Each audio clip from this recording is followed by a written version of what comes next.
espectáculo. Nueve niños y niñas vestidos completamente de negro, sobre la hierba, subidos al banquillo, agarrados al larguero de la portería, en pie sobre la valla, con la mirada en el cielo, y todos aullando. ¡Au! ¿Lo habéis visto?, preguntó Camões. He hecho un paradón. Ya, pero después nos han metido un golazo, dijo Tomeo.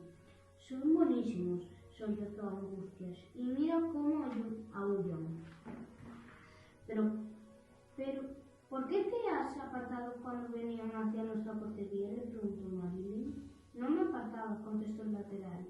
Cubría los espacios, son muy rápidos, dijo Ocho desde la banda, observándolos. Y muy grandes, añadió Anita. Hay que ver cómo golpean el balón, sentenció Angustias. ¿Nos rendimos ya?, preguntó Tomeo. Aquí no se rinde nadie, zanjó Tony. Se van a enterar.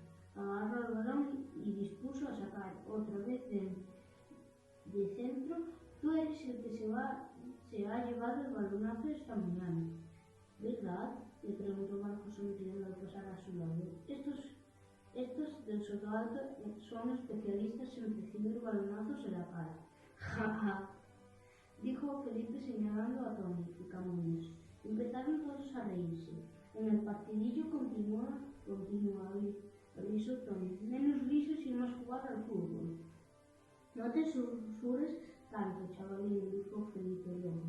Es solo un entrenamiento. Reservaos para el partido que tenéis esta tarde con las ovejas. ¿Me has llamado chavalín?, preguntó Tony acercándose a él. Ahí va, el empanao replicó Felipe luego. Ahora se pone bravucón. Y ahora me has llamado empanao, dijo Tony, que cada vez se estaba enfadando más. ¿Qué pasa que estás un poco sordo?, dijo Marcos.